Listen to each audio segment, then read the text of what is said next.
करीला भाविन लाभ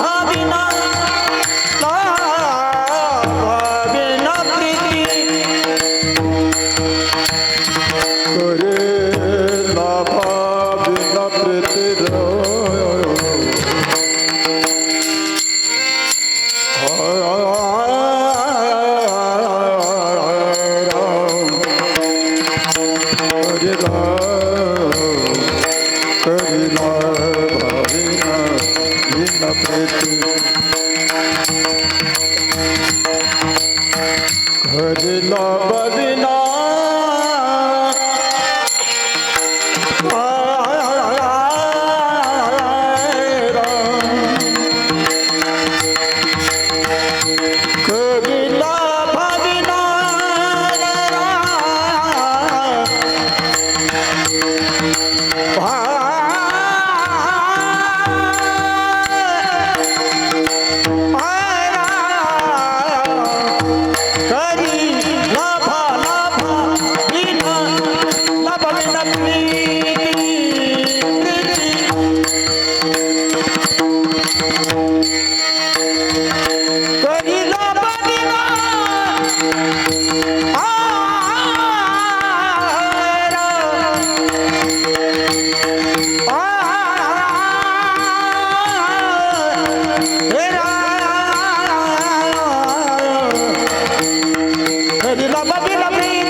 लेकुराचे हित वाहे माऊलीचे चित्त ऐसी कळवळ्याची जाती करी लाभाविन प्रीती पोटी भार वाहे त्याचे सर्वस्व ही साहे ऐसी कळवळ्याची जाती करी लाभाविन प्रीती तुका म्हणे माझे तुम्हा संतावरी योजे ऐसी कळवळ्याची जाती करी लाभाविन प्रीती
जयांचे केलिया स्मरण होय सकळ विद्येंचे अधिकरण तेची वंदो श्री चरण श्री गुरूंचे ते नमस्कारोनी आता मस्तक हे पायावरी मस्तक हे पायावरी मस्तक हे पायावरी मस्तक हे पायावरी या वारकरी संतांचा या वारकरी संतांचा या वारकरी संतांचा या वारकरी संतांचा या वारकरी संतांचा हे पायावरिया वारकरी संतांचा वारकरी संतांचा या वारकरी संतांचा पायावरिया वारकरी संतांचा वारकरी संतांचा वारकरी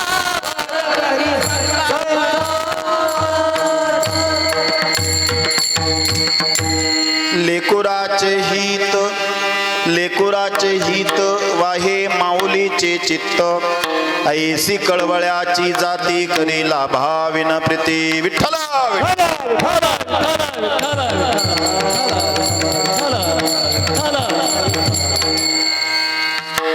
सर्व गुणीजन व्यासपीठावर उपस्थित असलेले मृदुंगाचार्य गायनाचार्य पेटी मास्तर विनेकरी सर्व टाळकरी भालदार चोपदार साऊंड सिस्टम कॅमेरामॅन त्यानंतर आलेले ह्या कार्यक्रमाचा आस्वाद घेणारे ह्या आवटे कुटुंबाच्या दुःखामध्ये सहभागी झालेले सर्व आप्तेष्ट सगळे सोयरे नातेवाईक सर्व परिवार आपल्या सगळ्यांना नमस्कार करतो आपल्या सगळ्यांचा सर्वप्रथम आदरयुक्त सन्मान करतो आणि सेवेला प्रारंभ करतो विठ्ठला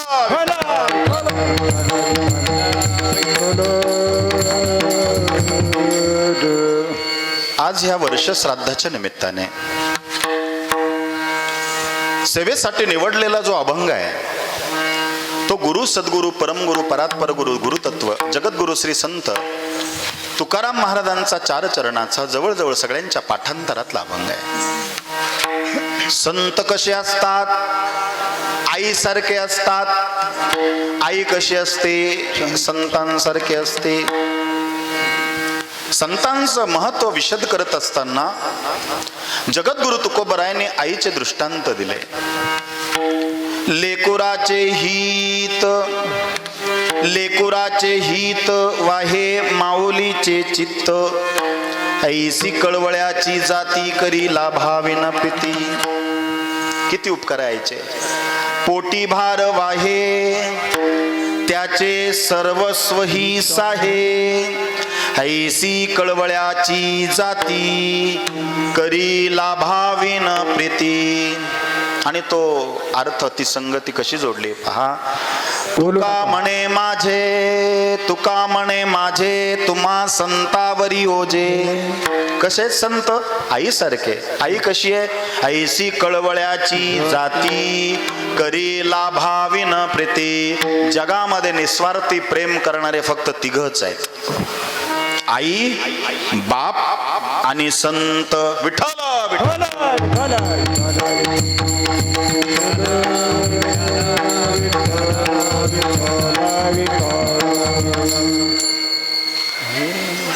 सीताबाई उर्फ नानी म्हणून सगळ्या त्या प्रसिद्ध होत्या. सीताबाई चैनाजी आवटे यांचं प्रथम पुण्यस्मरण आहे. थोडा परिहार देतो कार्यक्रमाचा आणि अभंगाकडे प्रवृत्त होतो, कारण उशिरा सुरू झालं. 12:30 आपल्याला थांबायचं आहे. ऐका. आईबाप जिवंत असताना त्यांची सेवा केली पाहिजे. वाक्य जरी साधे वाटले तरी फार महत्वाचे आहे. आईबाप जिवंत असताना त्यांची सेवा केली पाहिजे आणि आईबाप मेल्यानंतर त्यांचं स्मरण केलं पाहिजे. ज्या आईबापांनी आपल्यासाठी हाडं झिजवले, रक्त आटवलं, त्यांनी केलेल्या उपकारामधून काही अंश प्रमाणामध्ये उतराई होण्याचा हा पवित्र दिवस आहे. तसं आई बापासाठी आयुष्यभर आपण हे शरीर झिजवलं तरी कमीच आहे. मी बोलत नाही. विश्व माऊली ज्ञानेश्वर महाराज म्हणतात, सकळ तीर्थाची धुरे जे का माता पितरे ते सेवेसी कीर शरीरे लोण की जे. हे शरीर आई बापाच्या सेवेसाठी आपण झिजवलं तरी सुद्धा ते कमीच आहे. माऊलींची भाषा आहे. ज्यांनी ज्ञानेश्वरी लिहिली, अख्ख्या जगाला दुःखातनं बाहेर काढलं, दुःखिताचे रडणाऱ्यांचे अश्रू ज्यांनी आयुष्यभर पुसले, असे विश्व माऊली ज्ञानेश्वर महाराज एक दिवशी स्वतः रडले. लक्ष द्या, अभंगाला सुरुवात झाली. स्वतः रडले. निवृत्ती दादांनी रडण्याचं कारण विचारलं. ज्ञानराजा, काय दादा, का रडतो रे? रडण्याचं कारण काय? आयुष्यभर लोकांनी इतका त्रास देऊन सुद्धा. लक्ष द्या, तू का रडतोय? ज्ञानोबा माऊलींनी सांगितलं, दादा मला आईची आठवण झाली रे. कोण रडतंय? विश्व माऊली ज्ञानेश्वर माऊली. का रडतायत? म्हणे मला आईची आठवण झाली. निवृत्ती दादाही गहिवरले. त्यांनी उराशी कवटाळलं आणि असं उराशी कवटाळल्यानंतर त्या निवृत्ती दादाचं दिलेलं पितृत्व आणि मातृत्व हे दोन्हीही माऊलींच्या मार्फत उफाळून आलं. टाहो फोडला माऊली. हुंदके देऊन देऊन ज्ञानेश्वर महाराज रडायला लागले. निवृत्ती दादा म्हणले, आपल्यासारख्या योगदृष्ट्या पुरुषाला हे रडणं शोभत नाही. का रडतोयस? अरे आपल्या झोळीमध्ये शेण टाकलं, माती टाकली, लोकांनी इतके अवहेळना केली, इतक्या उपहासाने बोलले, वाईट साईड बोलले, संन्याशाची पोर म्हणून आयुष्यभर हिणवलं, तरी सुद्धा तू कधीच रडला नाही, आज रडतोय. दादा, माऊली म्हणाले, मला आईची आठवण आली. अरे रडू नको. का रडतो? निवृत्ती दादांना ज्ञानेश्वर महाराज म्हणतात, दादा आत्ता जर आई जिवंत असते ना, मी माझ्या अंगाचं कातडं काढलं असतं, त्याच्या चपला बनवल्या असत्या आणि त्या आईच्या बापाच्या पायात घातल्या असत्या. कशाच्या चपला? माझ्या अंगाचं कातडं काढलं असतं, या त्वचा काढली असती, त्याच्या चपला बनवल्या असत्या आणि आई बापाच्या पायात घातल्या असत्या, तरी सुद्धा त्यांचे उपकार फिटले नसते. म्हणे का? त्यांनी मला जन्माला घातलं म्हणून मी ज्ञानेश्वरी लिहू शकलो. लक्ष द्या. म्हणून कधीही मुलाचा मोठेपणा नसतो. धन्य माता पिता तयांची. का बरं? कुळी कन्या पुत्र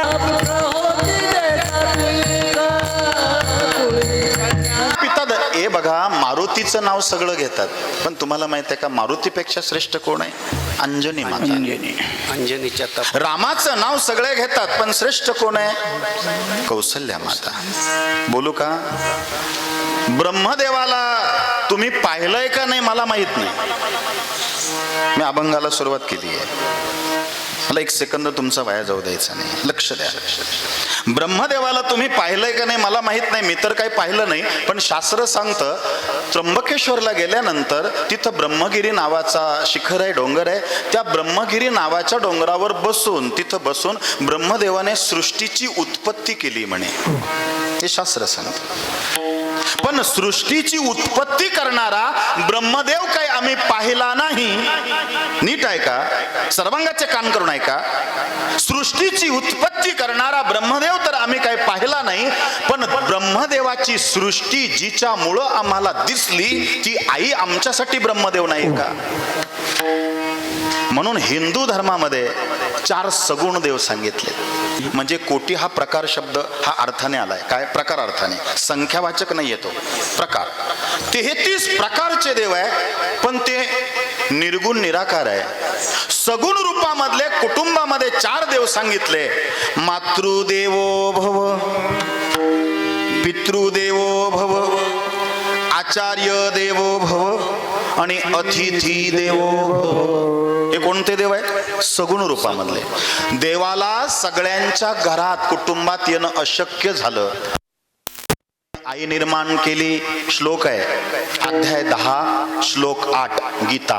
अहम सर्वस्य प्रभावो मत्ता सर्व प्रवर्तते इति मत्वा भजन्ते मां बुध भाव समन्विता.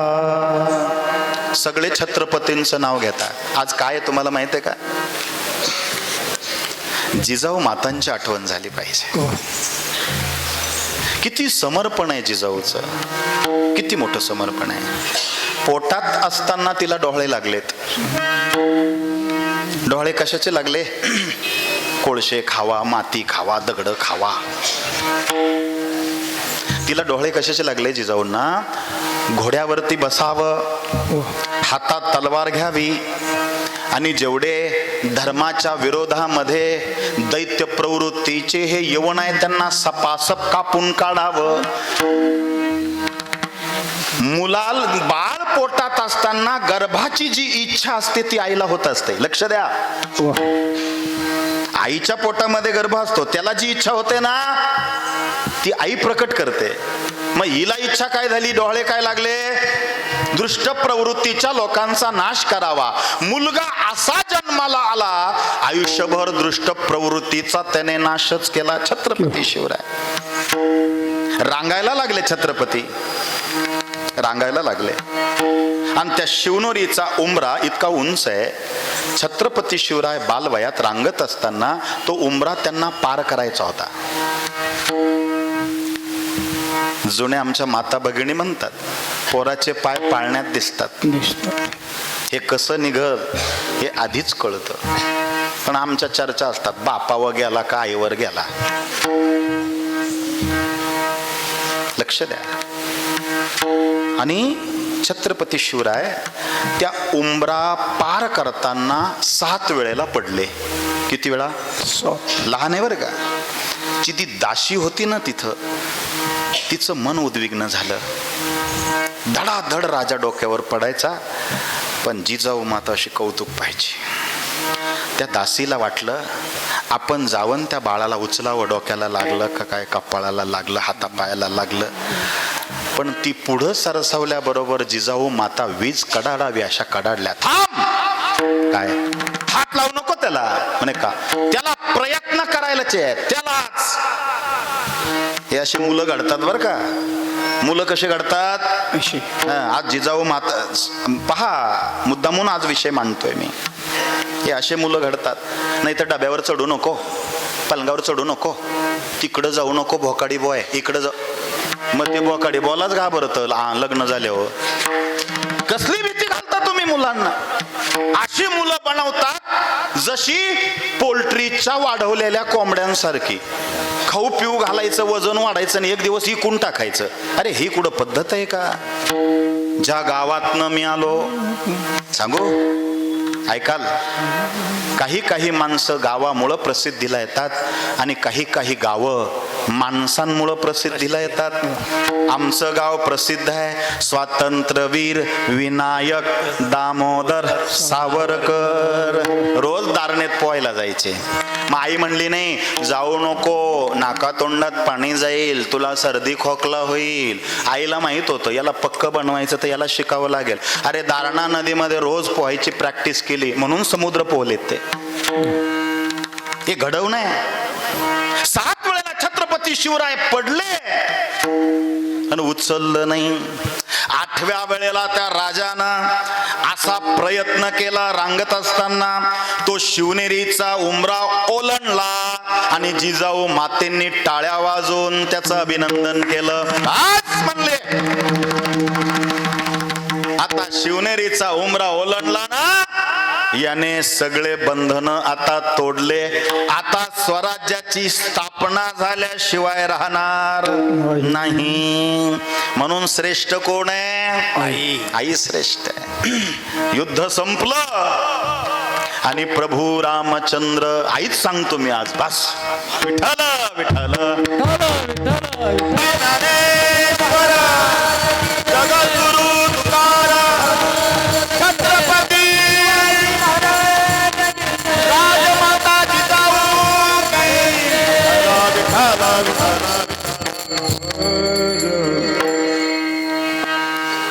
प्रभू रामचंद्र अयोध्येकडे निघाले. आता 22 तारखेला प्राण प्रतिष्ठा आहे. माझ्या रामाने 14 वर्ष नाही हो, वर्ष वनवास भोगला. तुम्ही अयोध्येला कधी इथून मागे गेले असेल तर ताडपत्रीत राहत होते राम. मी काय कुठल्या पक्षाचा नाहीये, पण अभिमान वाटतो ना आपल्याला. पण रामलल्ला त्या ठिकाणी अधिष्ठित होत आहेत अयोध्येच्या सिंहासनावरती. निघाले प्रभू रामचंद्र रावणाचा वध करून. रस्त्याने जी समर्पणाची भूमी होती, राम सीतेने त्या पुष्पक विमानातून खाली असं दर्शन करावं. रामेश्वरम लय तीर्थक्षेत्र लागले, पण आता वेळ नाही ना तेवढा. येता येता येता आता दक्षिणेकडून उत्तरेकडे जायचंय. अयोध्या टाकेत लागलं. नुसतं तीर्थ नाही येते, सर्व तीर्थ टाकेत. काय जटायूची आई श्रेष्ठ असेल. असं पाया पडलं राम सीतेने. ही कृतज्ञतेची भावना आहे. स्वतः ईश्वर आहे पण देव कधी विसरला नाही. प्रत्येकाला प्रत्येकाच्या कुवतीनुसार देवाने बक्षीस दिलेत. येता येता येता असं त्र्यंबकेश्वरच्या अलीकडून विमान चाललंय आणि अचानक प्रभू रामचंद्राने दर्शन केलंय. सीतामाई म्हणाल्या, प्रभू यहा कौन है, आपने दर्शन किया? प्रभू रामचंद्र स्मित हास्य करून म्हणाले, सीते ज्याच्या बळावरती आपण रावणाचा वध केला आणि तुला परत मिळवलं, त्या समर्पण देणाऱ्या मारुती रायाची माता इथे राहते म्हणून दर्शन केलं. लक्षात घ्या, कोण कुणाला वंदन करतंय? कोणाला वंदन आहे? त्या मातेला. हो का? देवा आत्ताची आत्ता विमान खाली घ्या. लगेच लगेच देव म्हणला 12:30 पर्यंत पोहोचायचंय. ती म्हणली 12:35 झाले तरी चालतील, विमान खाली उतरा. बालहट्ट, राजहट्ट आणि श्रीहट्ट फार कठीण असतो. कोणता कोणता? बाळहट्ट. बालहट्ट कठीण आहे. लहान पोरं खतरनाक असतात. हाँ, ये लातों के भूत होते हैं, बातों से नहीं मानते. लहान मुलं कठीण असतात. प्रेत यात्रा चालली होती, बाबा आणि आजोबा ते बोटाला धरून त्या आजोबाच्या चाललं होतं. ते सारखं म्हणायचं त्या प्रेत यात्रेकडून, बाबा हो बाबा, काय या चौघांनी याला का बरं उचलून चालवलं? गप्पच नाही हो, बाकी रडत होते सगळे. ते मोठमोठ्याने बोंबलायचं, बाबा हे काय आहे, या चौघांनी का बरं उचललं, त्याला सुतळीने का बरं बांधलं, याला काय म्हणत्या ओ बाबा, याला काय म्हणत्या? म्हातारा म्हणला, अरे त्याला शोभायात्रा म्हणतात, गप बसायचं. हा म्हणला, तुमची कधी निघणार आहे? बेकार असतात पोर. विठाला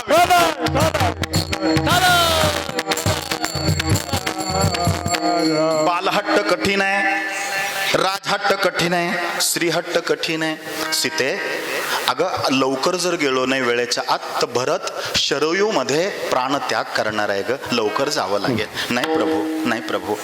ज्या मुलानं इतकं समर्पण दिलं त्या आईचं मला डोकं टेकून दर्शन करायचंय. कोण म्हटलं? सीतामाई. नाईलाज झाला, विमान अंजनेरी पर्वतावर उतरलं आहे ना. अंजनी माता बसल्या होत्या. श्रीराम जय राम जय जय राम, श्रीराम जय राम जय जय राम. तुम्ही देवाचं नाव घ्या, देव येतो. सांगू का? गोंदवलेकर महाराज म्हणायचे, नाम हे वासरू आहे आणि देव म्हणजे गाय आहे. नाम म्हणजे वासरू आणि देव म्हणजे गाय आहे. तुम्ही वासरू घेऊन चला, गाय आपोआप त्या वासरामागे येते. कळतंय? यावं लागलं प्रभूला. अरे हे फक्त निमित्त झालंय सीतेचं. भक्त अंतरी जे जे इच्छिती ते ते यतिराज पुरविती, दृढ चरणी जयांची भक्ती त्यासी होती कल्पतरू. जे का निंदक कुटील तया शास्ते केवळ, नास्तिकां प्रति तात्काळ योग्य शासन करिता ती. रावणाचा वध केला आणि विभीषणाला न्याय दिला. भक्तांतरी जे जे चिती. काय देवाचं कार्य? धर्म रक्षवाया अवतार, धर्म रक्षवाया अवतार, धर्म रक्षवा धर्म रक्षवा. आपल्या पायी भक्ता जय जय, आपल्या पायी भक्ता धर्म रक्षवाया अवतार, धर्म रक्षवाया अवतार. आपल्या पायी भक्ता जना हो, पायी भक्ता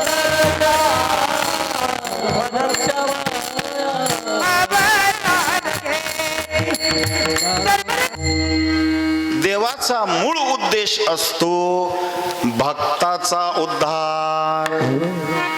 हे रावण वगैरे हा नंतरचा विषय आहे. देव आला केवटसाठी,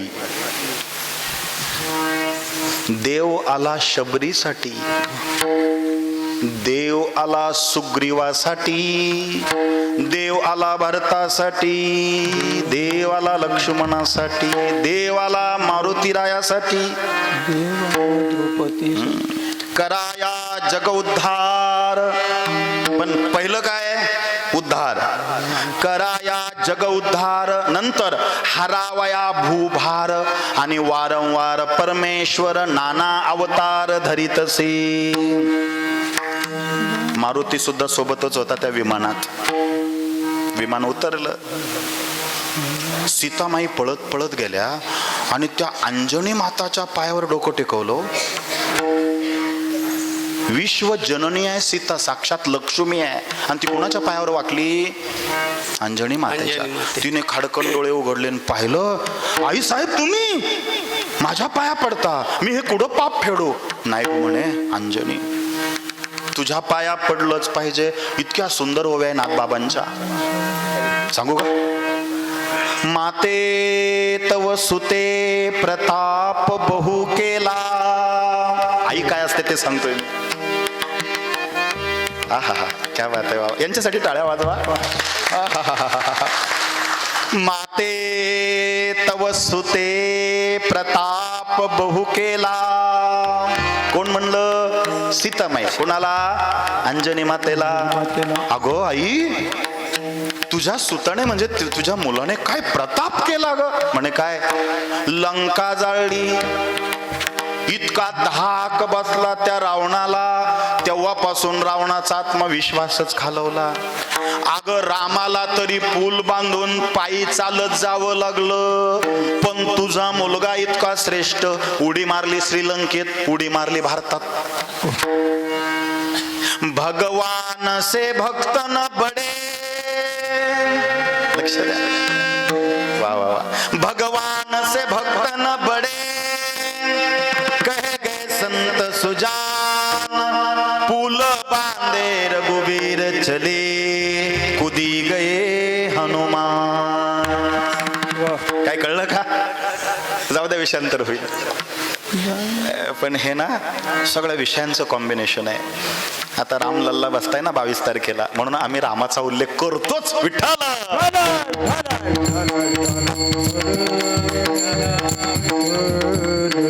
पण एखादं असं गाव नाही, एखाद्या गावात रामाचं मंदिर नसेल, पण असं एकही गाव नाही जिथं मारुतीचं मंदिर नाही. म्हणून ज्या मुला मुलींची लग्न जमत नाही त्यांनी पत्रिकेत कुठलीच शांती करू नका. नागबली, त्रिपिंडी, कालसर्प, मंगळाची शांती, नामुकाची शांती. अरे पहिली मनाची शांती करा. मी काय ज्योतिष शास्त्राच्या विरोधात नाही. मी 1996 ला ज्योतिष विशारद आहे. किती? 1996. मी त्याच्या विरोधात नाहीये. ज्यांना पत्रिकेत गडबड घोटाळा आहे, साडेसाती आहे, त्यांनी रामाच्या मंदिरात जाऊन मारुती स्तोत्र किंवा हनुमान चालीसा वाचावी. कळलं का? क्रॉस सेवा आहे. रामाच्या मंदिरात मारुती स्तोत्र किंवा हनुमान चालीसा वाचावी आणि मारुतीच्या मंदिरात जाऊन राम रक्षा वाचावी. मारुतीच्या मंदिरात रामाचं गुणगान करावं. माझ्या मारुतीला आनंदाच्या उकळ्या फुटतात. आणि कळलं तुम्हाला? विठ्ठल.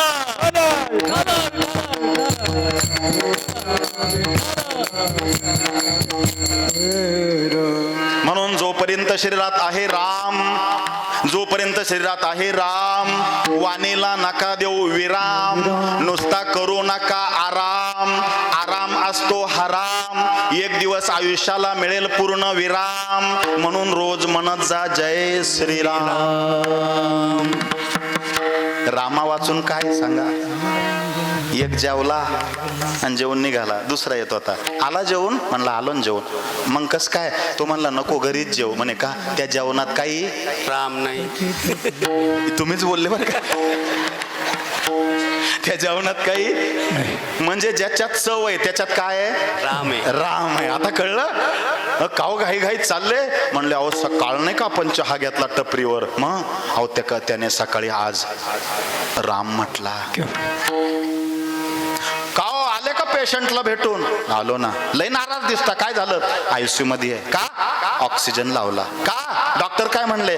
डॉक्टर म्हणले आता त्याच्यात काही राम नाही. आता किती लांबू मी?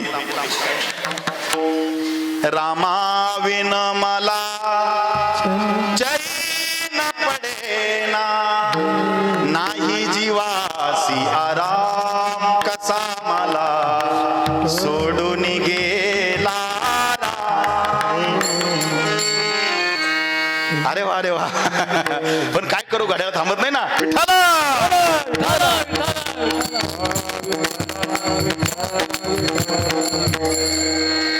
चला अंजनी पर्वतावर. माते तव सुते प्रताप बहु केला. तिनं अख्खी यादीच वाचून दाखवली सीतामाईने. काय मुलगा, काय मुलगा. आता एक सांगू का तुम्हाला, तुमच्यासाठी बरं का, नीट ऐका, सर्वांगाचे कान करा. तुमच्या मुलाचं गुणगान गल्लीतली एखादी बाई करत असेल तर तुमची छाती किती फुगवते. ते बघा हसतायत. तुमच्या मुलाचं गुणगान दुसऱ्या बाईने केलं तर तुम्हाला किती अभिमान वाटतो. अंजनी माताला किती बरं वाटायला पाहिजे, पण अंजनी माता नाराज झाल्या. धिक्कार आहे अशा मुलाचा. सीतामाई मागं सरल्या, चिडली ना अंजनी, डोळे लाल केले. आई काय झालं? कुठे तो मेला म्हणे, त्याला बोलव इकडं. ती बाहेर होतं. आदरयुक्त आई बापाची भीती पाहिजे. लक्ष द्या, आईची किंवा बापाची भीती. हा सगळेच लाड करतात. आमचं लाडाचं. शिक्षकाने चापट मारली, शाळाच बदलली हो.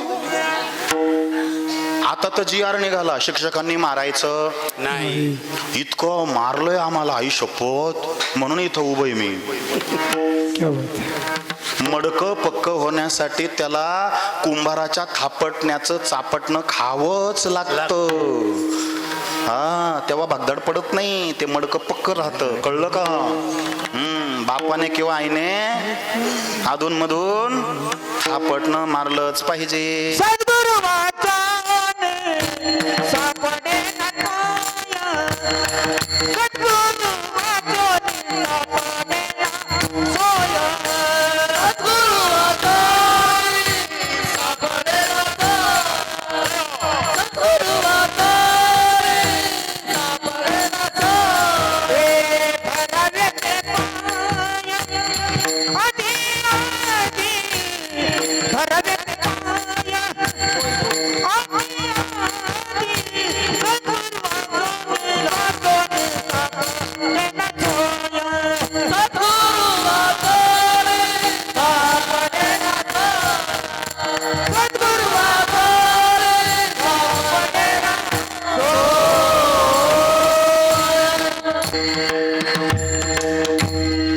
सद्गुरु वाचोनी सापडे ना सोय, धरावे ते पायाधी.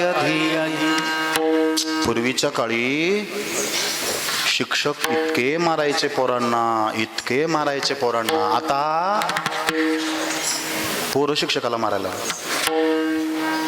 म्हणून आम्ही सर नाही म्हणायचो त्यावेळेला, मॅडम नाही म्हणायचो, आम्ही म्हणायचो गुरुजी. अजूनही ते भेटले तर आम्ही असा रस्ता असं करतो. काय होतं? गुरुजी. बरोबर आहे ना? हे जुने लोक आहे, काय म्हणायचे? गुरुजी. गुरुजी. आणि गुरुजीच शब्द परफेक्ट आहे. ते सर मॅडम आपल्याला नाही आवडत. उद्या जन्मासाठी माताजी, बोट धरून चालवायला पिताजी, जेवणासाठी भाजी आणि ज्ञानासाठी गुरुजीच पाहिजे. विठ्ठल.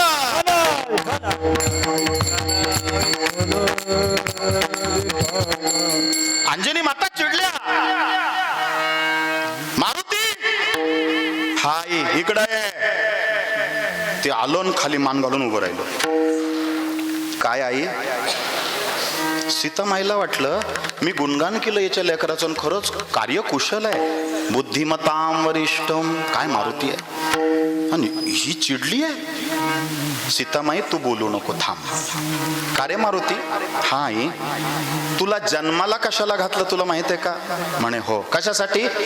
फक्त रामाच्या दास्यासाठी. कशासाठी? सेवा शब्द नाही बोललोय मी, दास्य. दास्य. सेवा वेगळी, दास्यत्व वेगळं. कळलं का? मानाने हल्ल्या. सेवा वेगळी, दास्य वेगळं. आई पुरणपोळ्या करत होती. आईचाच विषय चाललाय आज. आई पुरणपोळ्या लाटीत होती आणि दोन्ही मुली अभ्यास करत होत्या आईचा. पोळ्या लाटता लाटता अचानक आई ओरडली, "आऊच! मेरी कमर." असंच बोलावं लागतं जाहिरातीसारखं ते. मेरी कमर. लचक बर. दोघी पोरी पळत आल्या. आई उठ उठ उठ. एक मुलगी म्हणाली, सेवा करणारी, काय म्हणली? आई चल उठ, तुला हाताला धरून नेते, पलंगावर तू पालती झोप, मी तुझ्या पाठीला काहीतरी मलम लावून मालिश करून देते, मग तुला बरं वाटलं का पुन्हा तुझ्या पोळ्या कर. ही झाली सेवा. ही काय झाली? सेवा. ही सेवा. पण दुसरी मुलगी होती ती म्हणली, आई आत्ताची आत्ता तू आराम कर, इथून पुढच्या सगळ्या पोळ्या मी करते. ही दास्य. विठ्ठल.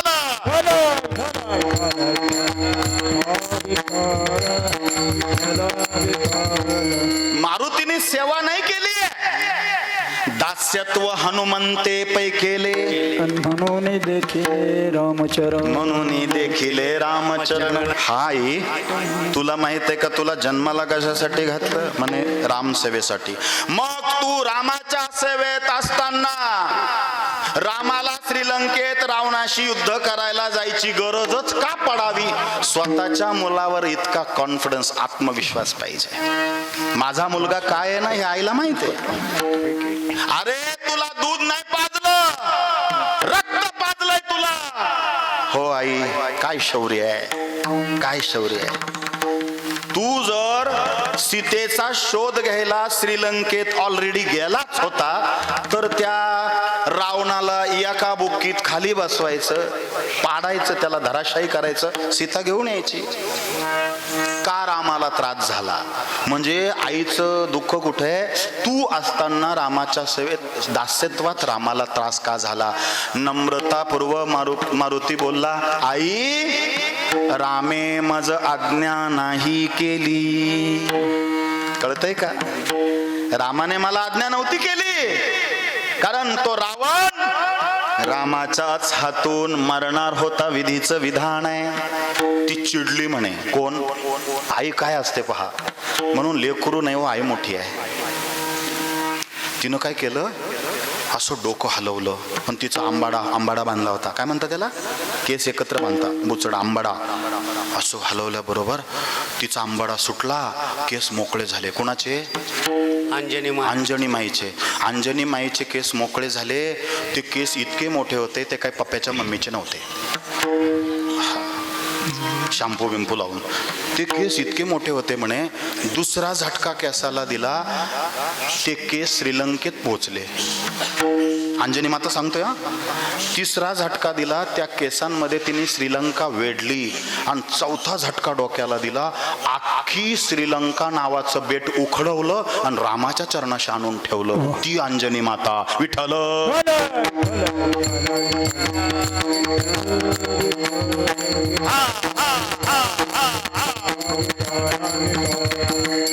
म्हणून 27 उपकार आईचे. किती बोला? 27. मराठीत सांगू? 27.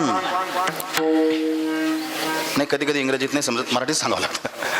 27 उपकार आईचे आहेत. आणि मग राहिलाय फक्त अर्धा तास. होतील काय? नाही होणार. मग मला फक्त अभंगात 3 उपकार जे प्रामुख्याने ते सांगायचे. आता सुरुवात झाली. नवमास उदरी पाळिले. 1. लक्षात ठेवा बरं का आता सगळ्यांनी. पहिला उपकार, नवमास उदरी पाळिले. 2. प्रसव वेदनांते सोशिले. 3. आणि कौतुके करुणी वाढविले, रक्षेले आजवरी. ही अभंगातलीच ओवी बरं का, त्याला अनुसरून. आता आपल्याला आहे ना अभंगाच्या 3ऱ्या चरणाक जायचंय. लक्षात ठेवा. कितव्या? 3ऱ्या. ही माझी पद्धत आहे बरं अभंग सोडवायची. एखादा कीर्तनकाराला त्याने अभंग घेतला तर तो त्याच्या पद्धतीने सोडवेल. मला काय करायचं त्याच्याशी? माझी जशी मती तशी मी गती देणार आहे. विठ्ठल.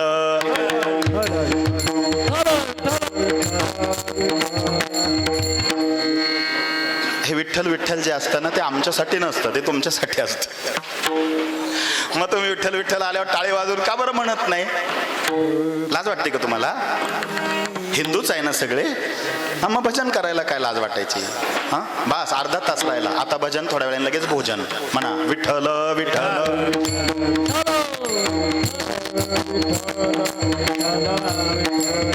आणि टाळी अशी नका, अशी वाजवा. हा, जेव्हा जेव्हा विठ्ठल अशी वाजवा आणि जोऱ्यात वाजवा, मोठ्याने वाजवा, जेणेकरून हे प्रेस होईल सगळं. ठीक आहे? हृदयाचा पॉइंट आहे, किडनीचा पॉइंट आहे, तोंडाचा पॉइंट आहे, असं ते प्रेस होतं. आणि विठ्ठल म्हणताना ठवर दाब द्या, जोर द्या, जेणेकरून तुमचे ब्लॉकेज जातील. बायपासची गरज पडणार नाही, हृदय विकार येणार नाही. विठ्ठल विठ्ठल विठ्ठल.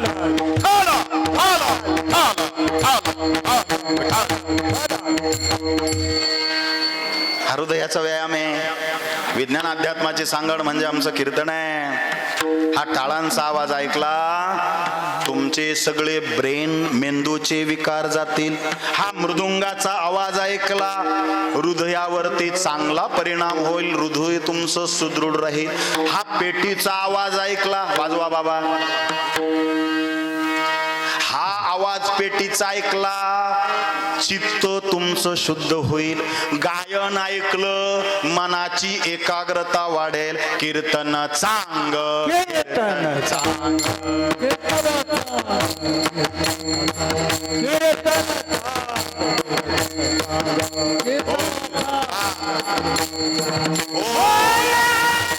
हरी रूप होया हरी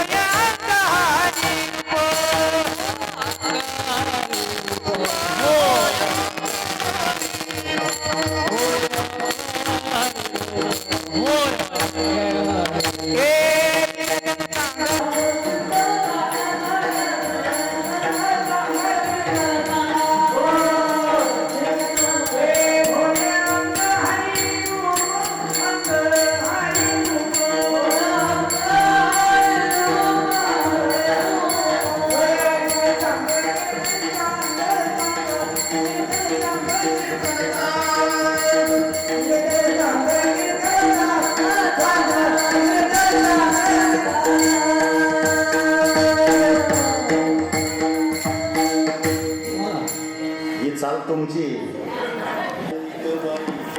वेळेवर सुचतो कसं काय कीर्तनात आणि काय त्या मुलांना देवाने बुद्धी दिली. नाण्याच्या मुलाला कीर्तन आणि ना जास्त लोक नाही आमचे, थोडे थोडे परीने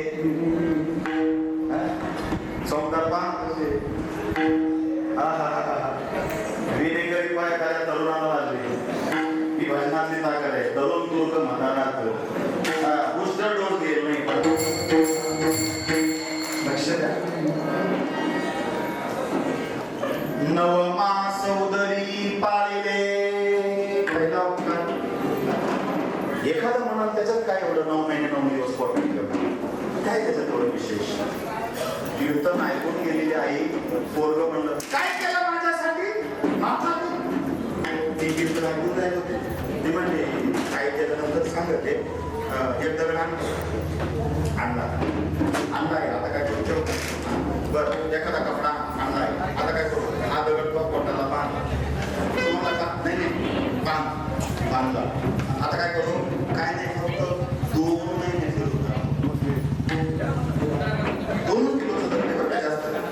किती महिने 9 महिने दिवस नाही फक्त 2 महिने. तुम्हाला काय आवडत त्यानंतर पोटाला दगड बांधणार वरतून जर्किंग वाचता येईल ना. उठता येईल. झोपच येईल ना त्याला. उठला म्हणला मम्मी काय माफ कर मला. आता काळाला नवमास त्याच्या पुढे रंगुरू का. मी हा व्यवहारातला दृष्टांत देऊन स्पष्ट करतो. लक्ष काय केलं आई काय केलं काय फायदा उपकार. नवमास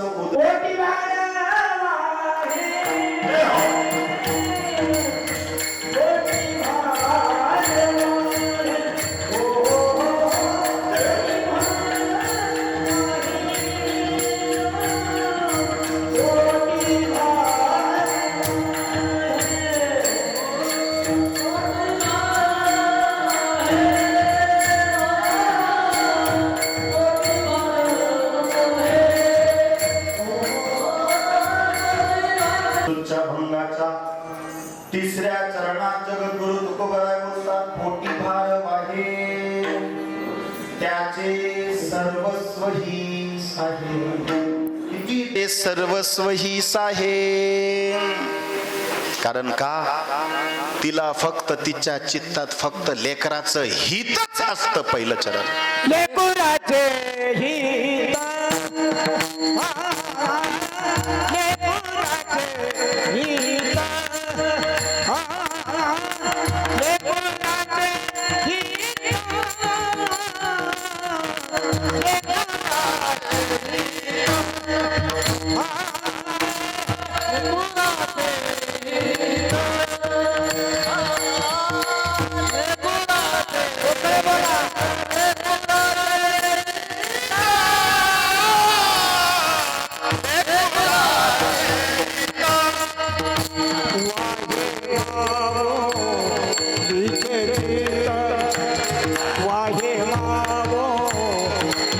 चित्त अरे वाहे बाबुनीचे चित्त वाहे बाबुनीचे चित्त वाहे बाबुनीचे चित्त जय हो हरी बोल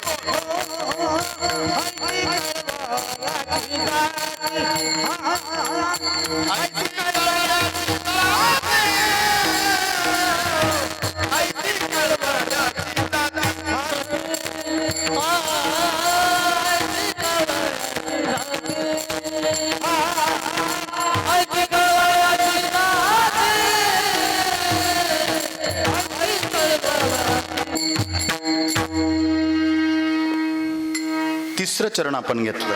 पहिला उपकार नवमास उदरी पाळिले पोटी भार वाहे त्याचे सर्वस्व ही साहे.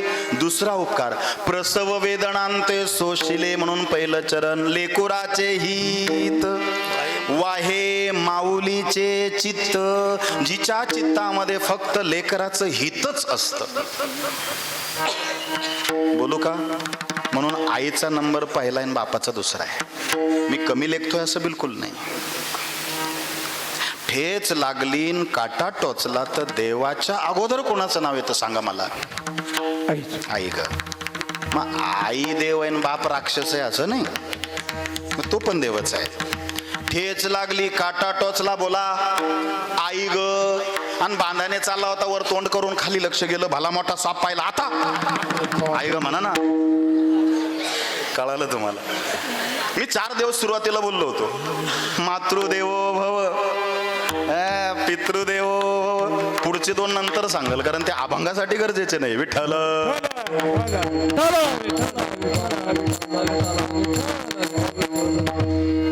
लेकुराचे हित वाहे माऊलीचे चिंत. याच्यावर दुसरा उपकार काय? प्रसव वेदनांते सोशिले. इथं मी इंग्रजी शब्द बिलकुल वापरणार नाही. मराठी भाषाच श्रेष्ठ आहे. शब्द आहे बाळांत. काय शब्द आहे? आणि अर्थपूर्ण शब्द आहे हा. हे इंग्रजी डिलेव्हरी झाली नामक सोडा. बाळांत म्हणून मराठी भाषा ना श्रीमंत आहे. इंग्रजी भाषा मेली दरिद्री आहे. इंग्रजी भाषा ए फॉर ऍपल आणि झेड फॉर झेब्रा. जनावरच करून सोडत होते. A for apple Z for zebra. पण आमची भाषा जो विषय चाललाय आईचा, बरोबर आहे का? कुठून सुरुवात झाली? मराठी भाषा सुरुवात होते आईचा पासून सुरू होते आणि ज्ञानेश्वरापर्यंत नेऊन पोहोचवते. विठ्ठल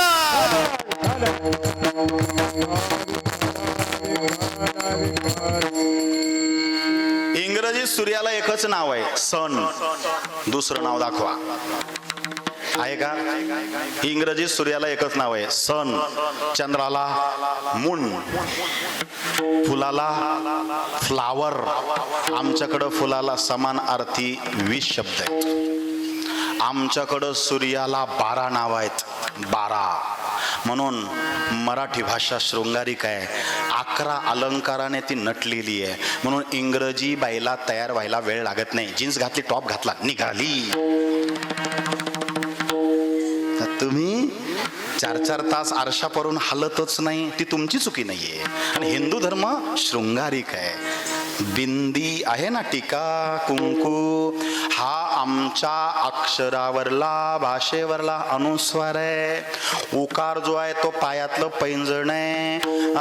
विलँटी आहे ती डोक्यावरला. म्हणजे तुम्ही टेन्शन नका घेऊ.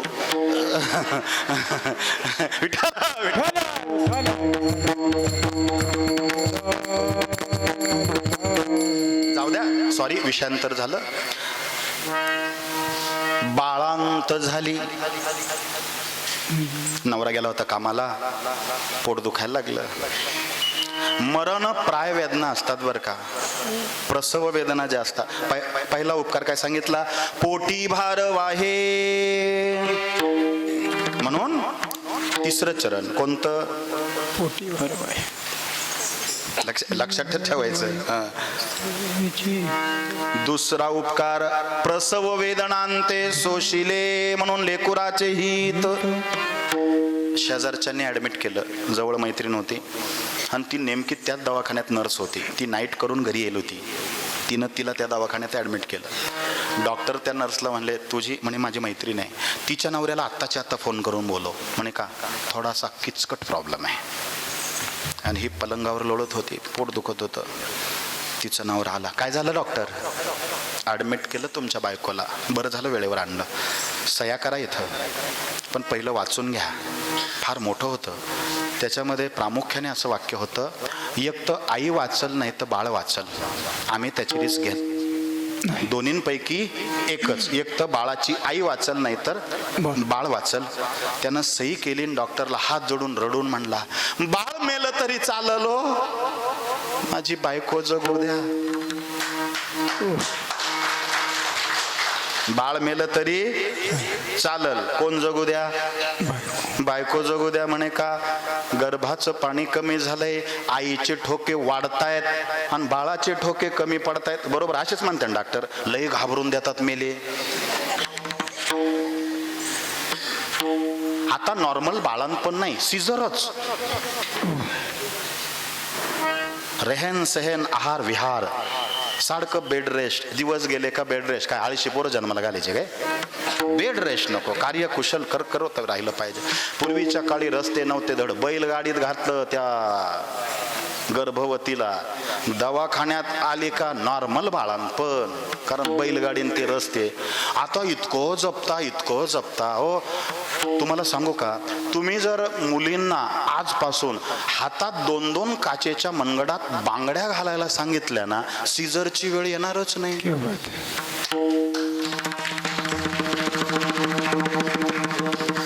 ही नानीच्या हातात डझन बांगड्या. काय वेड्या होतात काय जुन्या म्हाताऱ्या? डझन बांगड्या. कधीच त्रास नाही. आता ना मला अजिबात साखर चालत नाही, मग वाळू खाती. इतके कोमल नाजूक आम्ही झालेच कसे? फिटनेस का नाहीये? आपण 11 अलंकाराचं महत्व समजून घेत नाहीये. तुमच्या गर्भपिशवीच्या संदर्भात हे मनगट आहेत, हे जबाबदार आहे. बांगड्या असल्यावर तो प्रॉब्लेम होत नाही. म्हणून मुलींना आता चुकूनही मुलांचे कपडे वापरू देऊ नका. मी 20 वर्षापासून बोलतोय, माझं कोणीच ऐकत नाही. आता डॉक्टर म्हणायला लागले मुलींनी मुलाचे कपडे वापरायचे नाही. का? पुढं संततीत अडथळे निर्माण होत आहेत. कारण काचेचं कपाट वेगळं आहे, लाकडाचं कपाट वेगळं आहे. व्यक्ती स्वातंत्र्य आहे मला कळतंय, पण धर्मनीती काय सांगते कोणी कसे कपडे वापरावे हे ज्याचं त्याचं व्यक्ती स्वातंत्र्य आहे. पण धर्माला, नीतीला आणि आपल्या आयुष्यासाठी जे उपायकारक आहे ते आपण का करू नये? अपायकारक आहे ते का करावं सांगा मला. जाऊ द्या, विषयांतर झालं, माफी मागतो. आज जिजाऊ मातेंचा प्रकट दिन आहे, म्हणून त्या 11 अलंकाराचं महत्व मला त्यापैकी फक्त बांगड्या सांगावाशा वाटल्या. एखाद्या बाईला राग आला तर पदर खोचते, मेल्या पदरातली ताकद, म्हणून पदर असायला पाहिजे.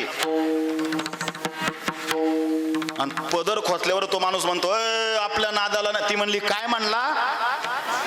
बस कळालं तुम्हाला. विठ्ठल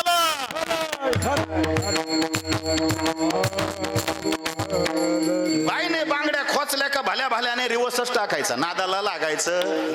कारण बांगड्या इकडं मनगटाला टच झाल्या का एक शक्तीचा संचार होतो. त्या काचेच्या माध्यमातून एक पॉझिटिव्ह ऊर्जा या मनगटामधून शरीरात संक्रमित होते. हे 11 अलंकार महत्वाचे. डॉक्टर म्हणाले आईचे ठोके वाढतायत, ब्लड प्रेशर काय कंट्रोल होईना, वाढत चालला. आणि बाळाचे ठोके कमी पडतायत. आत्ताची आत्ता ऑपरेशन करावं लागेल, पण एक तर आई जगल नाही तर बाळ जगल. म्हणून बापाचा नंबर दुसरा आहे. तो म्हणला बाळ मेलं तर चालल, माय बायको जगू द्या. डाबा डाबा डाबा डाबा. कळलं काय? आणि नर्स पळत पळत गेली. अगं तळमळत होती. अगं फार पोट दुखतंय का? सांग ना डॉक्टरला काहीतरी सांग ना. तुला माहितीये का काय? किचकट प्रॉब्लेम झाला. अगं काय? पाणी कमी झालंय गर्भात. अजून तुझे ठोके वाढताय, बाळाचे ठोके कमी पडताय. मग मी सया घेतलाय तुझ्या नवऱ्याकडून. एक तर आई जगल नाही तर बाळ जगल. हिनं लगेच डोळ्यात पाणी आणून सांगितलं, जा त्या डॉक्टरला जाऊन सांग मी मेले तरी चालल माझं. म्हणून मातृदेवो भव. कळलं तुम्हाला? पोटी भारव आहे त्याचे सर्वस्व हीच आहे. आई आईच असते हो. ती लेकरासाठी माय असते, वासरासाठी गाय असते, दुधावरची साय असते, लंगड्यासाठी पाय असते. माझ्या आईची आठवण आली मला. माझी आई पहाट झाली तरी झोपत नाही, कारण मी घरी गेलो नाही म्हणून. 5 वाजले त्या दिवशी मी या साताऱ्यावरून आलो. अगो 5 वाजले, आता उठली का? ती म्हणली मी झोपलीच नाही. 5 वाजले गाई, तू झोपली नाही? म्हणली सारखी बाहेर येऊन येत पाहते, अजून गाडी दिसे ना, गाडीची लाईट दिसे ना. सारखी जाऊन पाहते का चुकून आला हा, गाडी तर लावली नाही ना, गाडी दिसे ना, तू दिसे ना. मला कशी रे बाबा झोपील. आता उठून आंघोळ करते, जरा झोप. आईच म्हणल, आई आई माझी मायेचा दिला तिने जीवनाला. आई माझी मायेचा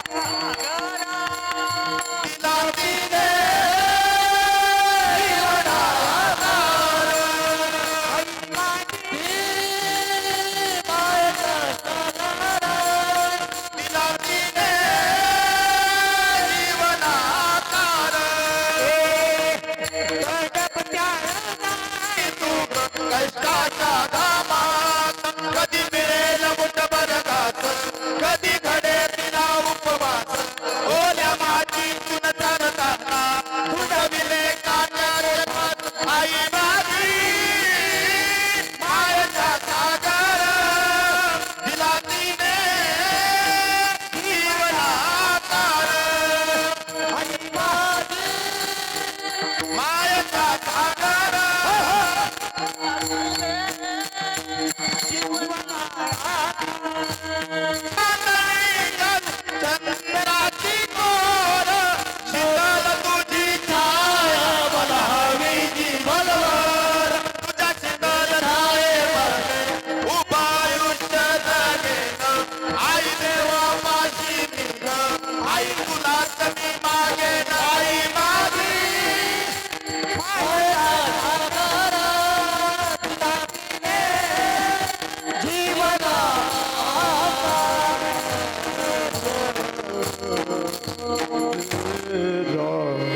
पोटी भारव आहे त्याचे सर्वस्व हीच आहे. लेकुराचे हित वाहे माऊलीचे चित्त. 2 तासाने शुद्धीवर आली. 2 तासाने बाळही वाचलं. दैवयोगाने पुण्याने आईचा जीव वाचला.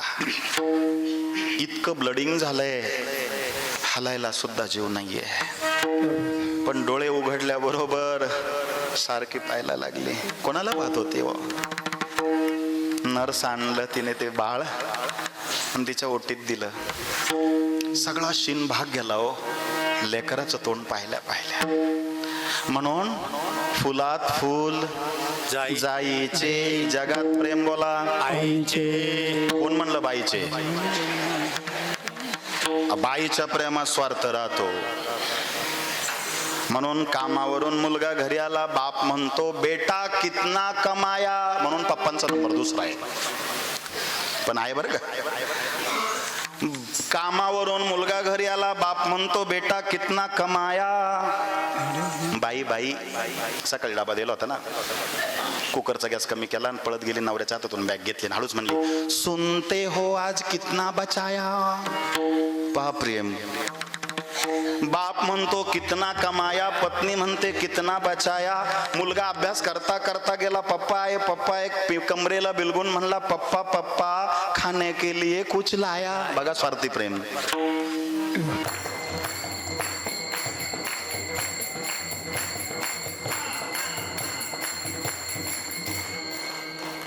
पण आई कधी आठवती? नापास झाल्यावर.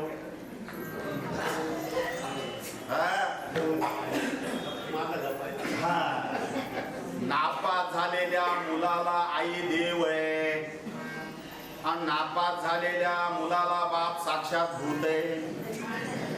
ते घाबरतो ना ते फीला पैसे भरले कोणी नापास नाही हो पण एक नेमकं नापास झालं आणि ते शाळेत रडत बसलं 10वीचा पेपर त्याचे मित्र येत होते असे मस्त टाळ्या देत गोड गोड गोड आईनं पाहिलं म्हणजे आमचा नाही दिसला म्हणजे मावशी तुम्हाला माहित नाही झालं काय नापास झाला तो बोरवलं नापास झाला तो याला वाटलं आट्यात बिट्या की पण ती हसून काय म्हणले माहिती कमरा हात ठेवून कुठं माझाच नापास झाला एकटा आमच्या गल्लीत 8 जण नापास झाले अरे याला आई म्हणतो काय कळलं का तुम्हाला काय कळलं का म्हणे हिच्या एकट्या नापाससाठी हिने गल्लीतले किती नापास केले मायच असते हो इकडे ते गेलं का मावशी 5 रुपयाची कॅडबरी तुला घेऊन 5ची त्याला नाही नापास झालोय आणि बाप कामावर होता मित्र बापाला म्हणायचे किती टक्के जेवढे पोराला जास्त टक्के त्याने तेवढे पेढे वाटायचे तिकडे पैज लागले आणि इकडे पोरग 3 विषयात गेलो ते रडत होता चिचाच्या झाडाखाली हे गेलो रे अरे आम्ही 5 झालो आम्हाला रुपयाचं चॉकलेट माहिती ना तुझ्या मम्मीने तुला 5 रुपयाची कॅडबरी दिली हा म्हणला एकच शब्द डोळे पुस पप्पा होते का रे घरी ते म्हणले पप्पा काम हवंय चाल तुला आईने बोलावलं आणि ते पोरग येईपर्यंत तिने दूध पुळी सुरून ठेवली मायच असत काय सांगावं आणि आला पदराने त्याचे डोळे पुसले आणि रडू नको अपयशी यशाची पहिली पायरी असते आणि मित्र म्हणला मावशी त्यांना 3 पायऱ्या चढल्या कारण इंग्रजीत गेलो होतो गणितात गेलो होतो मराठीत गेलो होतो आई म्हणली तो रिझल्ट तिकडा कारण तिला माहिती थोड्या वेळात भूत येणार आहे वाटत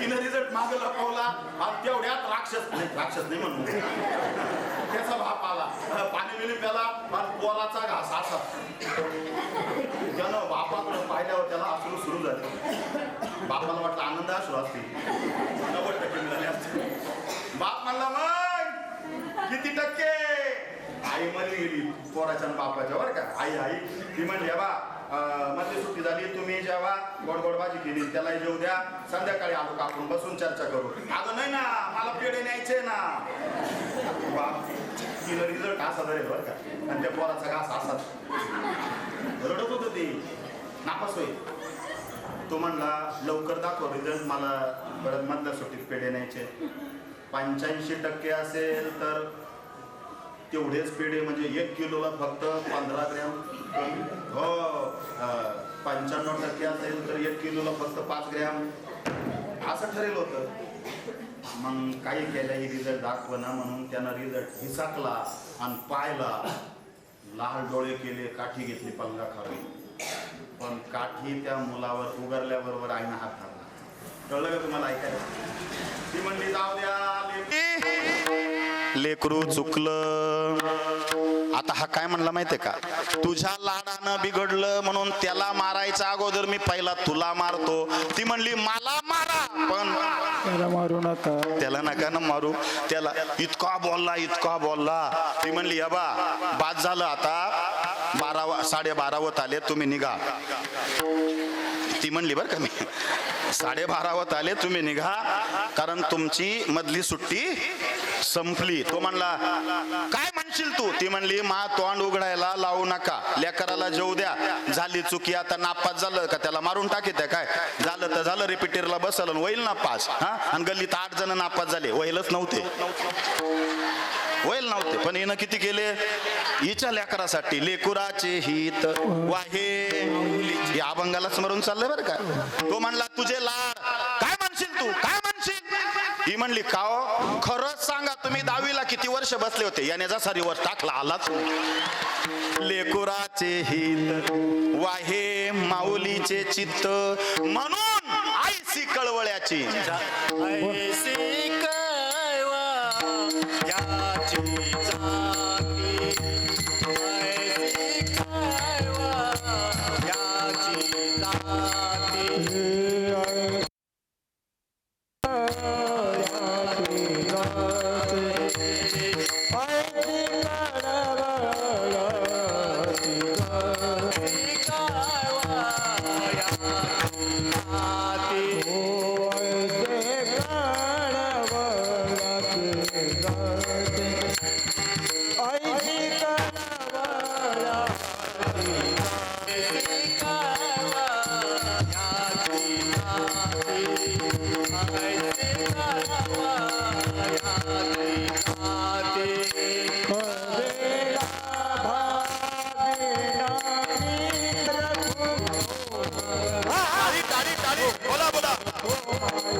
हित लेकुराचे हित वाहे माऊलीचे चित्त आयसी कळवळ्याची जाती करीला भाविन प्रीती. तुकाराम महाराज म्हणतात जगामध्ये एकच जात अशी आहे, जात माने जी जात नाही ती जात, ती नाही जात आपण जी म्हणतो ती. ब्राह्मण वैश्य शूद्र ही जात नाही, जात माने प्रकार. जगामध्ये असा एक प्रकार आहे, करी लाभाविन प्रीती. लाभाविन प्रीती म्हणजे निस्वार्थी प्रेम करणारी जगामध्ये कोण आहे? फक्त आई. आता तिसऱ्या उपकाराकडे जायचं आणि समारोप करायचा. मी सुरुवातीलाच प्रतिपादन केलं होतं आज फक्त मी आईच सांगणार आहे आणि मी ठरवून वेगळं आलो होतो कीर्तन डोक्यात, पण नानीच्या फोटोकडे पाहिलं म्हणलो आज आईच सांगू. विठ्ठल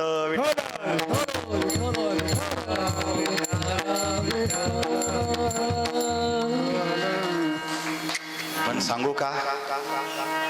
हळू जरा. साईबाबा शिर्डीला होते ना, कोणी जेवायला नाही दिलं साईबाबांना आणि आता साईबाबाला सोन्याच्या ताटलीत जेवण आहे. साईबाबा होते तेव्हा साईबाबाला दिवाळीच्या दिवशी शिर्डीतल्या लोकांनी दिवा लावायला तेल दिलं, साईबाबाने पाण्यावर दिवे लावलेत. साईबाबा होते शिर्डीमध्ये दिवाळीच्या दिवशी साईबाबांना कोणी दिवा लावायला तेल दिलं नाही, साईबाबाने पाण्यावर दिवे लावले. आणि आता साईबाबा समाधीला बसले, अख्खी शिर्डी साईबाबाच्या नावावर दिवाळी साजरी करते. लक्षात घ्या, जोपर्यंत साधू संत समाजात असतात तोपर्यंत त्यांची किंमत कळत नाही. का सांगतोय मी हे? जोपर्यंत आईबाप कुटुंबात असतात त्यांचं महत्व कळत. लक्षात घ्या, गेल्यानंतर त्या फोटो को पाहिल्यावर अचानक डोळे पाणवता. म्हणलं का रडता? अहो म्हणले घरात आजारी होती, पलंगावर पडून होती, पण घरात आलं का पहिले विचारायची, अरे लय टाइम झाला पहिला जेवून घे, डोक्यात टोपी घाल, बाहेर लय ऊन आहे. हे कोण म्हणालो? नवमास उदरी पाळिले प्रसव वेदनांते सोशिले. बाळांत झाली आमची आई, एक तर बाळ नाही तर आईचा अंत इति बाळांत. आणि तिसरा शेवटचा उपकार आहे, कौतुके करुणी वाढविले रक्षेले आजवरी. उन्हात जरी चालली डोक्यावरला पदर लेकराच्या डोक्यावर घालते, त्याला पायाला चटके लागले स्वतःला किती लागू द्या कडेवर उचलून घेते. किती उपकार आहे. रांगत रांगत आलं ते 5-6 महिन्याचं होतं, 8 महिन्याचं रांगत रांगत आलं. आणि रविवारच्या दिवशी नवरा बायको त्याचे आईबाप त्या रांगत आला, जेवत होत दोघं. ते रांगत रांगत आलं आणि त्याला तिथंच शिनशू केली. लहान पोराला काय म्हणतं माहितीये का? शिशू. काय म्हणता?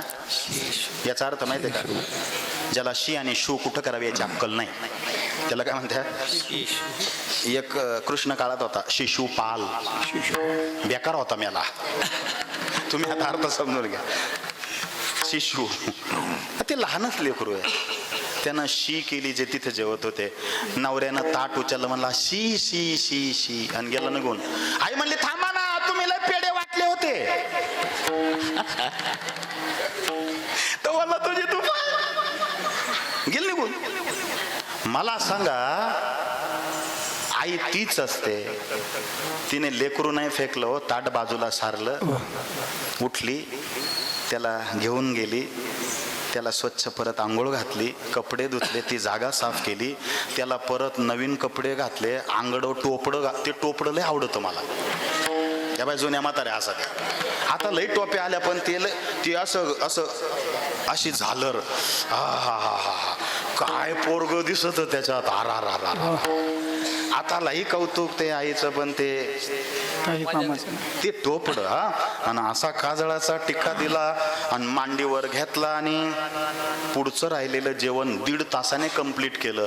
मग मला सांगा, बारीक आहे का? हा हे नुसता टाइमपास नाही करायचा मला सांगा, ज्या वेळेला आपण लहान होतो आपली किळस तिने केली का? बोला पटकन. नाही केली. आपली किळस तिने केली नाही. मग तीच आई पॅरालिस झाला आणि तिला उलट्यांसारखं होतंय. बेटा भांड आण, उलटी होतीये. नाही भांड सापडलं तर असे हात पुढं करावे. आई कर उलटी घेतली, बाहेर नेऊन फेकले, हात स्वच्छ केले. का करायचं? तिनं केलंय आपल्यासाठी. तिनं तिची जबाबदारी पार पाडली. आपण आपली जबाबदारी पार पाडली पाहिजे. काय लागतं आई सांभाळायला? पैसे लागतात? नाही. शेर वाटा लागतो? नाही. संपत्ती लागते? नाही. काय लागतं आई सांभाळायला? माफी मागून बोलतो, लोक कुत्रे सांभाळीते, आपण नाही रे, नाही रे, नाही कुणाचे कुणी. जय हो. नाही रे, नाही कुणाचे कुणी. नाही रे, नाही कुणाचे कुणी. नाही रे, फक्त आई आपली आहे. बस. नाही कुणाचे कुणी. नाही कुणाचे कुणी राजा, तुझे नाही रे कुणी. जन्माला येईल एकला प्राणा, माझे म्हणून. नाही रे, नाही कुणाचे कुणी. नाही रे,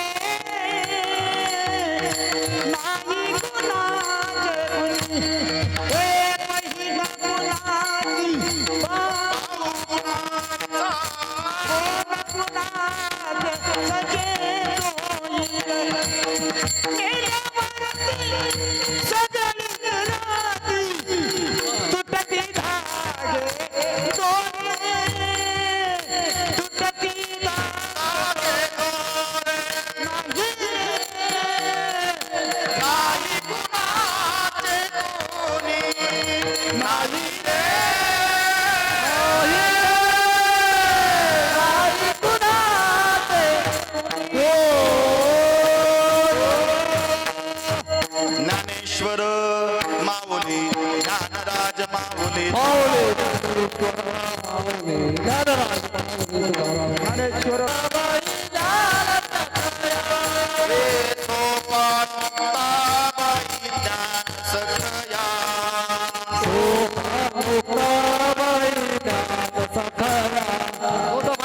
सोपान मुक्ताबाई ज्ञान सखया.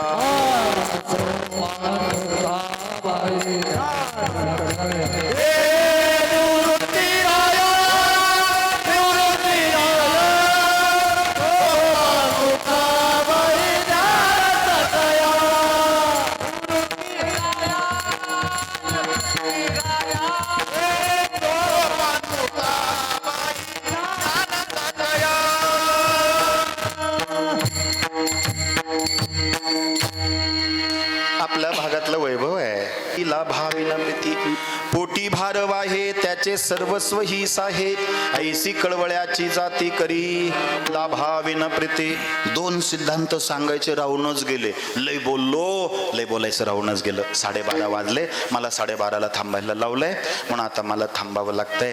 तुकाराम महाराज म्हणते, आई कशी असते संतांसारखी, संत कसे असतात आईसारखे. म्हणून आईवर सगळं ओझ पोटात असताना, लहान असताना आपण आईवर सोपवतो.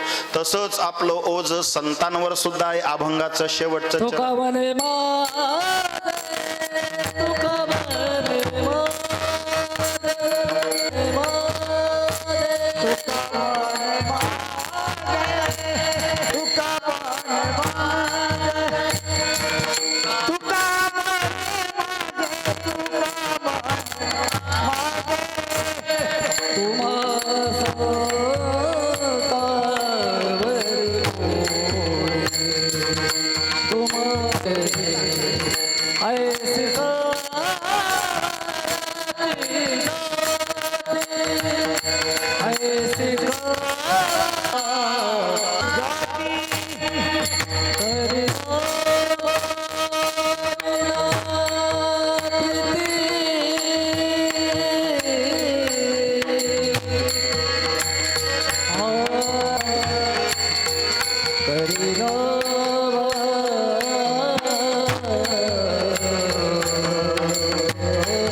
आईला आज खऱ्या अर्थानं गती प्राप्त होणार आहे. फार सुंदर पद्धतीने एका दिवसाच्या कार्यक्रमाच्या नियोजनानिमित्त सुंदर संस्कृती आहे. गायनाचार्य, मृदुंगाचार्य, आता सगळ्यांच्या नावाचा उल्लेख करणं माझ्यासाठी शक्य नाही आहे. शिलापूरवरून आलेले हे 3 बंधू, 1, 2, 3 आणि मृदुंगाचार्य पण आहे, गायनाचार्य माळी बाबा आहे की नाही, आनंदवली करून आले. विनेकरी बाबा आपल्या परिचयाचे आहेत. बालदार चौकदार आहे आणि माझा सुदाम भाऊ साधी राहणे उच्च विचार असते. जेलरोड नांदूर विभागामधून आलेले सर्व बाबा रिक्षाही चालवतात आणि परमार्थाची जोड आहे. काम करून परमार्थ करणारे जे जबरदस्त कुटुंबातली माणसं आपल्या सगळ्यांचा आदरयुक्त सन्मान करतो, आपल्या सगळ्यांचा. आणि मुलगा आहे गोविंद चैनाचे आवटे, वसंत चैनाचे आवटे. मुलांना दुःख आहे आणि दुःख आहे मुलीला. गंगा भागीरथी सुमन मोहनराव चंद्रे मुलगी आहे. कारण जिचा बाप जातो, जिची आई जाते, तिच्यासाठी माहेर समजून जाते. तिनं म्हणे ज्याचे आई बाप गेले तिने माहेर जायचं, पण तिने पिशी नाही न्यायची. का? पिशी टाकणार हात नाही लागला. काय आहे निस्वार्थ प्रेम असतं म्हणून उत्तरायणामधली. आणि आता चालू उत्तर आहे. मागच्या वर्षी ह्या स्थितीला गेली, त्या स्थितीला चालू होतं उत्तर आहे. ज्या ज्या जीवाला उत्तरायणामध्ये शरीर सोडण्याची संधी प्राप्त होते, तो जीव सरळ वैकुंठाला जात असतो. म्हणून आपोली आपण संसार आई जाण्याने जे दुःख कुटुंबाला झालं, आपल्या कुटुंबाला ते दुःख पचवण्याची ईश्वर शक्ती देव. नानीच्या अमर आत्म्याला ईश्वर चिरकाल आपल्या चरणाशी स्थान देव. आवटे कुटुंबाच्या दुःखात आपण सगळे सहभागी झाला. आपतेष्ट सगळे सोयरे समस्त ग्रामस्थ, देवळाली गावात असेल, विहीर गाव असेल, पंचकृषीमधले त्यांचे सर्व नातेवाईक असेल, आपण आला. आवटे कुटुंबाच्या दुःखात सहभागी झाला. जेवण केल्याशिवाय तुम्ही जायचं नाही एवढीच विनंती करतो. काय चुकलं असेल माझं आणि तुम्हाला आवडलं असेल माझं नाही ते माझ्या गुरुमाऊलींचं. विठ्ठल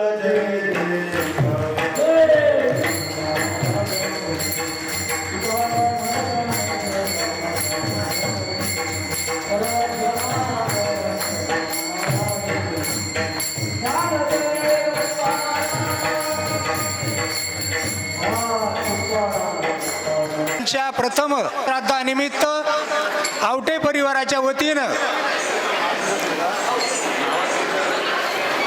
हरिभक्त परायण गणेश महाराज करंजकर यांचं सुश्राव्य असं कीर्तन या ठिकाणी आयोजित केलं.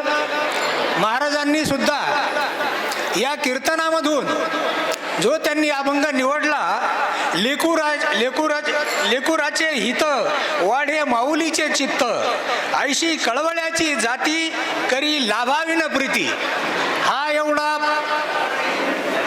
परफेक्ट अभंग म्हणजे ज्याला आपण स्त्री जातीचं महत्त्व म्हणजे मातेचं महत्त्व काय आहे असं महत्त्व पटवून देणारा अभंग आज या ठिकाणी महाराजांनी निवडला. आणि त्यांनी आपल्या या कीर्तनातून जो संदेश आपल्या सर्वांना दिला तो निश्चितच लाभकारक राहील. मी आवटे परिवाराच्या वतीनं श्री गोविंदराव आवटे यांना विनंती करतो का त्यांनी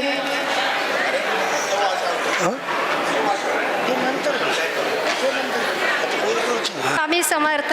प्रथम मी स्वामी समर्थांना माझा नमस्कार वंदन करते आणि गणेश महाराजांना मी मानाचं वंदन करते. आज आमच्या आईंना जाऊन 1 वर्ष पूर्ण झालेलं आहे. आज आपण सर्वजण ठाक पवित्र आत्मा कैलासवासी गंबा सीताबाई नानी चैनाजी आवटे यांच्या प्रथम वर्ष श्राद्धानिमित्त या ठिकाणी उपस्थित राहिलात म्हणून मी सर्वांचे आभार मानते. ज्यांचे प्रथम वर्ष श्राद्ध आपल्या सर्वांच्या उपस्थितीत श्रद्धांजलीत करीत आहोत त्या कैलासवासी गंबा सीताबाई या माझ्या आत्याबाई, माझ्या सासूबाई याही पुढे त्या माझ्या आईच होत्या. त्यामुळे त्यांच्या प्रथम वर्ष श्राद्धानिमित्ताने त्यांच्याविषयी आतापर्यंतच्या त्यांच्याबरोबरचा माझा अनर्थ भावातील भावना व्यक्त न करणे ही प्रतारणा ठरेल. म्हणून मी माझ्या आईविषयी माझ्या अनुभवातील भावना श्रद्धांकित करीत आहे. आईचा जन्म नाशिक रोड येथील खर्जूल मळ्यातील महादेवराव खर्जूल यांच्या कुटुंबात 98 वर्षापूर्वी झाला होता. त्यांच्या आई सरस्वती व वडील महादेवराव खर्जूल या दाम्पत्यांना 5 मुले व 2 मुली असा मोठा परिवार होता. हे खर्जूल कुटुंब फार धार्मिक व श्रद्धाळू कुटुंब असल्याने परंपरागत संस्कारांचा वारसा जपणारे असा परिवार होता. त्यांची मुले दत्तात्रय, निवृत्ती, साहेबराव, तुकाराम, सखाराम, नाना हे त्यांच्या नावाप्रमाणेच सार्थ होते. मोठी बहीण तुळसाबाई तर आमची आई म्हणजे सीताबाई, मुक्ताबाई, पण माहेरची मुक्ताबाई, तिला लाडाने मुक्ती तर कुणी तिला झुणकी म्हणायचे. सर्वात लहान असल्याने सर्वांतून मुक्त, स्वच्छंद बालपणाची मुक्ता अशी ज्ञानेश्वर माऊलींची बहीण मुक्ताई बहिणींची मुले तिला जिजी म्हणूनही हाक मारायचे. 5 भाऊ व 5 भाऊजाया यांच्या सानिध्यात त्यांचे बालपण फार सुखकर गेले होते. आई वडील, मोठी भावंडे त्यांच्या समवेत त्यांचे बालपण अगदी मजेत जात होते. त्यांना लहान असल्यामुळे कसलीही कमतरता नव्हती. शिक्षणही चालू होते. परंतु बघा ना, नियतीचा कसा खेळ असतो.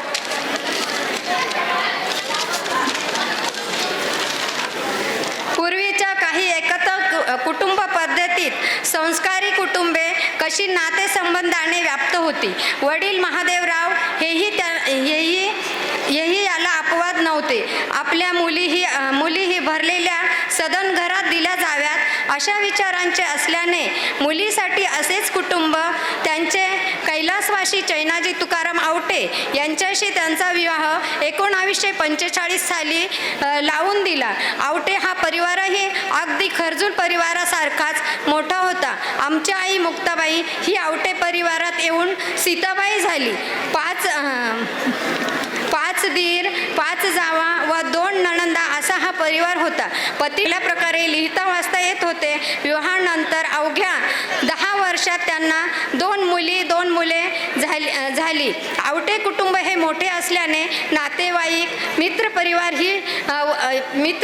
ही वर्दळ ही तेवढीच होती.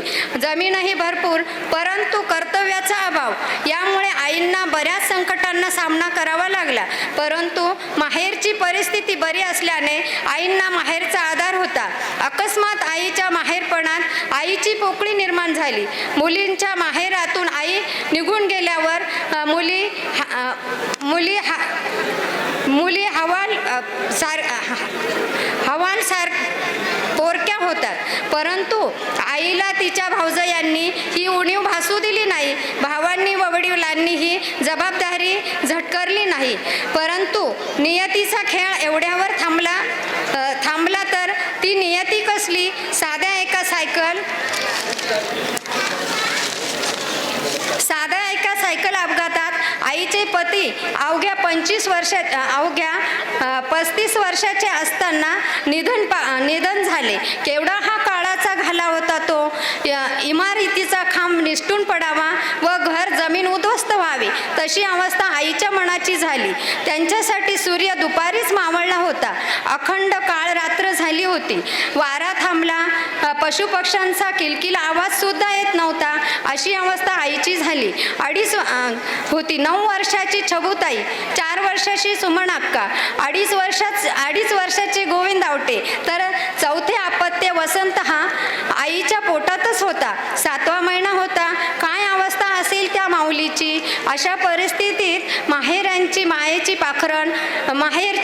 पाखरण करून आईची अवस्था स्थिरस्थावर केली. आवटे परिवार, खर्जूल वाराने आईंना अशा परिस्थितीतून बाहेर पडायची प्रेरणा दिली. आईंनी खबर करून आपल्या कंबर कसून आपल्या परिवाराबरोबर आपल्या अपत्यांचे संगोपन करून कुटुंबाला स्थिरस्थावर करण्याचा आटोकाट प्रयत्न केला.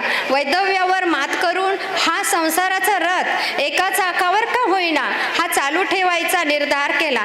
मुलीची लग्ने ही सासर माहेरच्या या दोन्ही परिवारांनी करून दिली. मुलाचेही शिक्षण मामांनी केले. परिस्थिती ही बदलत गेली. मोठे मुलगे गोविंद MSCB मध्ये नोकरीस लागले. आईंना समाधान वाटले. मी आईचे लहान बंधू कैलासवासी सखाराम महादेव खरजूल यांची सर्वात लहान कन्या आहे.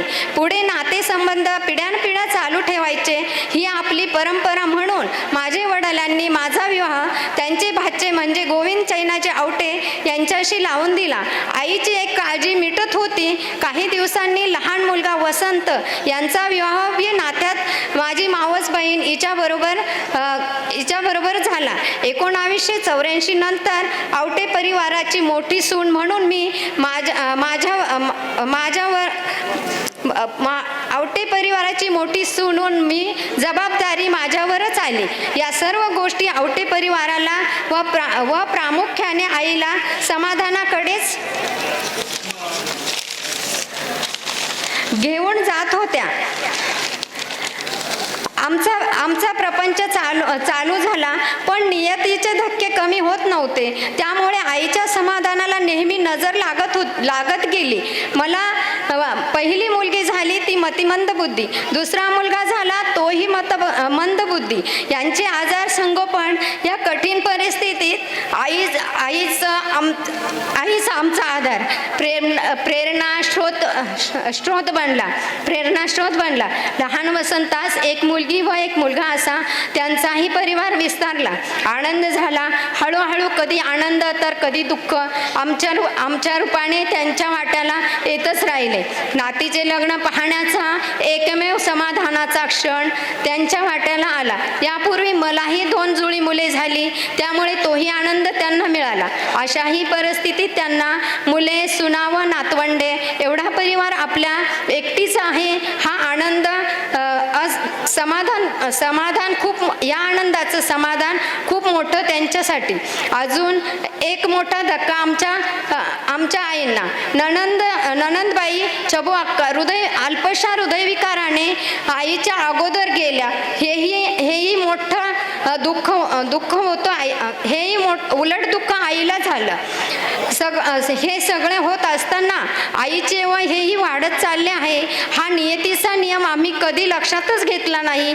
3 वर्षापूर्वी त्यांना शारीरिक त्रास होऊ लागला. आमची ही सहनशीलतेची खाण आहे असे म्हटले तरीच वावगे ठरणार नाही.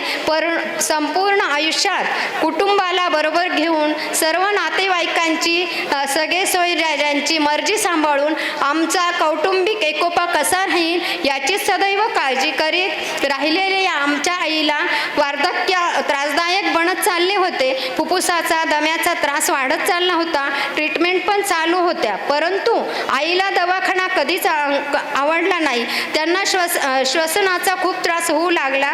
त्यामुळे काही दिवस दवाखान्यात औषधोपचार घेतले, परंतु आईची मानसिक अवस्था दवाखान्याच्या वातावरणात राहण्यास पोषक राहिली नाही. वय